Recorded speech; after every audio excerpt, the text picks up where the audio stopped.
السلام علیکم دوستو۔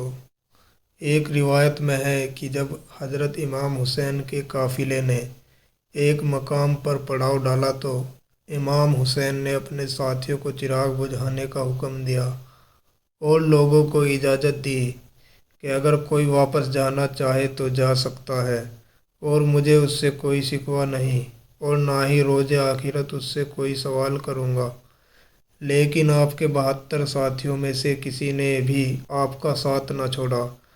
امام حسین کا یہ قافلہ جہاں بھی رکتا آپ خطبہ ارشاد فرماتے، یہاں تک کہ آپ نے میدان کربلا میں یزیدی لشکر کے سامنے بھی تاریخی خطبہ دیا اور انہیں حق قبول کرنے کی دعوت دی تاکہ کچھ لوگ راہ راست پر آ جائے۔ آپ امام حسین 2 محرم کو کربلا پہنچے اور یہ خطبہ ارشاد فرمایا، اما بعد، معاملات نے جو صورت اختیار کر لی ہے وہ آپ سب کے سامنے ہے۔ یقیناً دنیا نے اپنا رنگ بدل لیا ہے اور بہت بری شکل اختیار کر لی ہے۔ اس کی بھلائیوں نے منہ پھیر لیا ہے اور نیکیاں ختم ہو گئی ہیں۔ اب اس میں اتنی ہی اچھائیاں رہ گئی ہے جتنی کسی برتن کی تہہ میں رہ جانے والا پانی۔ اب زندگی اتنی ہی ذلت آمیز اور پست ہو گئی ہے جیسے کوئی چٹیل میدان۔ تم لوگ دیکھ رہے ہو کہ حق پر عمل نہیں ہو رہا ہے اور کوئی باطل کو روکنے والا نہیں۔ ایسے حالات میں مرد مومن کو چاہیے کہ وہ خدا سے ملنے کی آرزو کرے، اور ظالموں کے ساتھ زندگی گزارنا میرے نزدیک ذلت اور حقارت ہے۔ لوگ دنیا کے غلام ہیں اور دین صرف ان کی زبان پر رہتا ہے۔ یہ بس اس وقت تک دین کے حامی ہیں جب تک ان کی زندگی عیش و عشرت سے گزرے، اور جب امتحان کی باری آتی ہے تو بہت کم لوگ دیندار باقی رہتے ہیں۔ یوم عاشورہ کے دن آپ امام حسین نے تاریخی خطبہ دیا، جسے سن کر قافلہ حسینی کے تمام لوگوں کی آنکھوں سے آنسو بہنے لگے اور یزیدی لشکروں کے سپاہیوں کے دل دہل گئے۔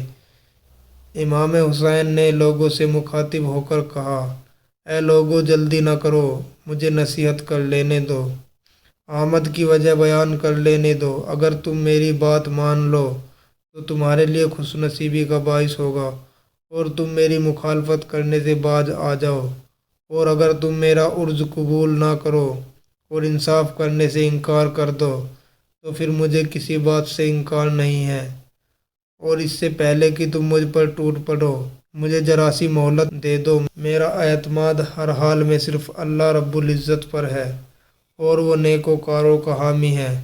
لوگوں، میرے نسب کے بارے میں سوچو اور اپنے گریبانوں میں جھانکو۔ کیا تمہارے لیے میرا قتل کرنا اور میری حرمت کا رشتہ توڑنا روا ہے؟ کیا میں تمہارے نبی کی بیٹی کا بیٹا نہیں ہوں؟ کیا حضرت حمزہ میرے والد کے چاچا نہیں تھے؟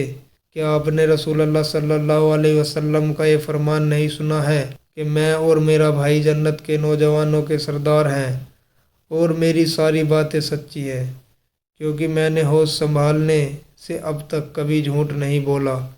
تو بتاؤ، کیا تمہیں تلواروں سے میرا استقبال کرنا چاہیے؟ تم جابر بن عبداللہ سے پوچھو، زید بن ارقم سے پوچھو، انس بن مالک سے پوچھو اور ابو سعید خدری سے پوچھ لو، وہ تمہیں بتائیں گے کہ میرے اور میرے بھائی کے بارے میں رسول اللہ صلی اللہ علیہ وسلم کو یہ فرماتے سنا ہے یا نہیں۔ کیا یہ بات تمہیں میرا خون بہانے سے نہیں روکتی؟